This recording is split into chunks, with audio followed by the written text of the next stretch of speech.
Welcome to the GSLPES Module 4. This covers Domain 3, Standards 6, 7, and 8, Managing and Conducting Intervention. Standard 6, a positive learning environment.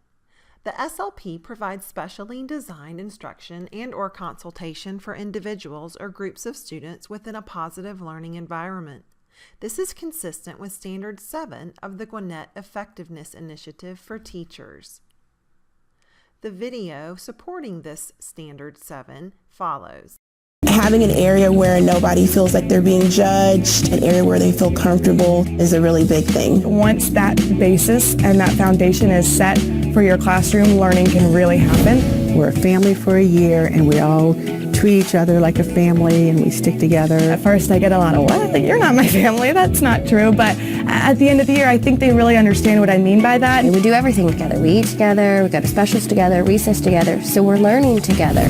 Number one rule in my classroom is that we respect everyone's opinions and everyone's thoughts. So you have to allow a person to say their thoughts before we comment. I'm all about respect and honesty. It would be my top 2 character values that I try to really promote within the classroom. We try to set up an environment where students feel like it's okay to fail, because if you fail, it means you've at least tried something new. And having a positive learning environment sets the stage for students to be able to take those risks. And even if they fail, they know myself and all the students will kind of be there to catch them and say, hey, that was, I saw you took a risk there. Better luck next time, or, you'll get it next time. Kids really need structure. They need a task. And they always know to come in and they check the board to find out what we're doing for that day. Every morning we start out the day in a circle. We go around and I really emphasize the eye contact and using a person's name when you say good morning to them. Just that feeling of being seen, being significant, and knowing that you're in the class and you're part of the circle. They know where everything is and what's expected of them. We set those expectations up first so that the rest of the year we can kind of move through it very easily. I also think that just like a bright, cheerful decor, I guess you could say, to the room sort of adds to the positive learning environment. I have pink all around. I have anatomy posters all around so that at least if you're going to be distracted, you're going to be distracted with an anatomy topic. It's not my space, it's their space. We have a reading area, we have a work area. They can be on the smart board, they can go to the computers. What I found is when students feel like you care about them, they tend to work harder. I like going to the ball games after school and seeing them play, and they like that. They're like, oh my gosh, she came. Or you can relate some of your curriculum. I had a bunch of football players and we did some centers and activities where it was focused on football. So I think it's important to value the individual and truly get to know your students. I'm 10 for 10. 10 for 10. 10 for 10. I'm 10 for 10.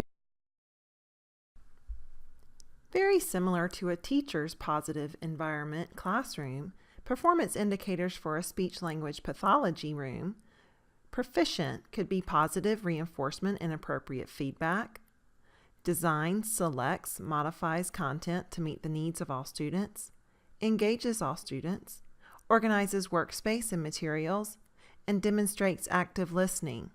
An exemplary SLP, in addition to this, will incorporate emerging research, innovative materials, and technologies.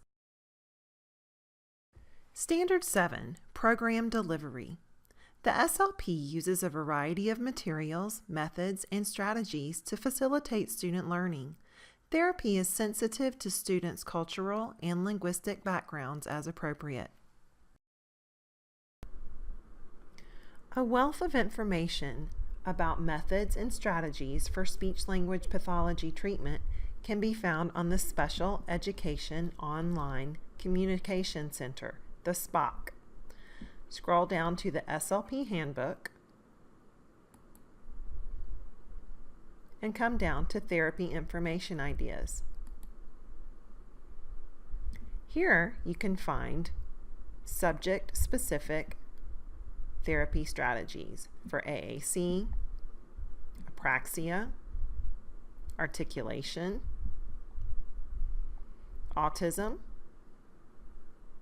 fluency, literacy and language, selective mutism, SIDPID students, traumatic brain injury, voice, Any of these can give the SLP or the administrator seeking more information further detail. This is a sampling of materials created specifically for speech and language intervention. This list of specialized terms could be applied through use of many of these materials.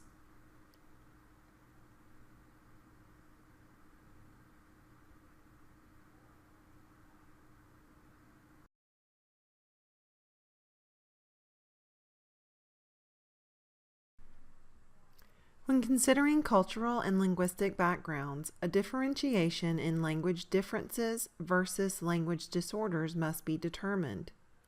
A language difference is when the student is in normal stages of second language acquisition, versus language impairment in the child's primary language as well.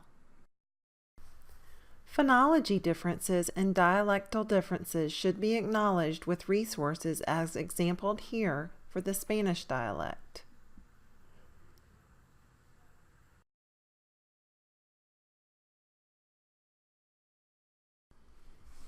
Standard 8 collects and analyzes data.